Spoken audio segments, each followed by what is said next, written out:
Look, I don't pretend to know the answer to what the ideal workplace will be, or in fact what it'll look like. The reality is the pace of change in workplaces is very rapid now.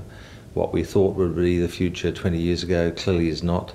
I think the important thing to understand is we need a well-educated and innovative workforce, and they'll have to adapt as we all adapt to the rapidly changing nature of work. I think the key thing for Australia is that we invest more in management and leadership inside companies. I think it's a real weakness in Australia. There's not enough focus on management skills. If the pace of change is rapid, if the nature of work is rapid, it puts even more pressure on having good leadership, good management, people who are able to manage change and manage innovation. So I think we need a much greater focus on management, because management will have to be very responsive, very nimble, and make sure they're able to harness the resources of the people who work for them.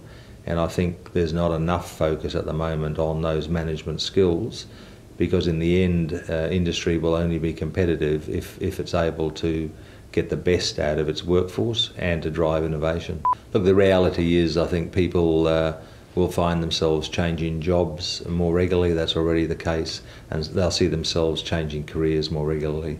The reality is that new jobs are emerging in the economy all the time. People are having to reskill and upskill.